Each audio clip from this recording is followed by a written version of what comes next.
બેંગલુરુમાં જ્યારે શિબિર થઈ હતી ત્યારે ત્યાં હું પણ 3-4 દિવસ રાત્રે 2 વાગ્યા બેડમિન્ટન રમવા જતો હતો. સવારે 2 વાગ્યાથી સવારે 4 વાગ્યા સુધી બેડમિન્ટન રમો. ત્યાર પછી સવારે 4 વાગ્યા પણ જાઓ તો કોઈને કોઈ કોફી શોપ ખુલ્લી હોય ત્યાં રાત્રે 3 થી 4 બેસીને ચા કોફી પીઓ, બ્રહ્મ મુહૂર્તમાં સૂઈ જાઓ.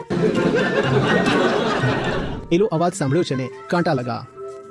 હું વિચારી રહ્યો છું કે જે અમારી એડિટિંગ ટીમ છે તેમને કહીશ દઉં કે જ્યાં પણ આવી વાત આવે ત્યાં તમે પહેલેથી જ બેકગ્રાઉન્ડ મ્યુઝિક લગાવી દેજો, કાંટા લગા.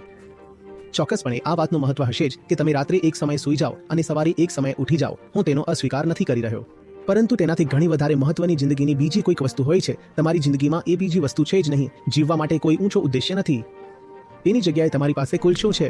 આ પ્રકારનું બાહ્ય અનુશાસન કે હું આધ્યાત્મિક માણસ છું, હું તો રાત્રે 9 વાગ્યા સૂઈ જાઉં છું અને સવારે 4 વાગ્યા ઉઠી જાઉં છું. આ પ્રકારના અનુશાસન પર તો મારી જોક્સ જ બનાવવા છે, બીજું કંઈ નહીં. એનો અર્થ એ નથી કે મારે બધાને આખી રાત જાગવા માટે પ્રેરિત કરવા છે, કારણ કે એ વાત સાચી છે કે આપણે પણ પ્રાણીઓની જેમ જંગલમાંથી આવ્યા છીએ અને બધા પ્રાણીઓ ઈચ્છે છે કે તેઓ રાત્રે સૂઈ જાય.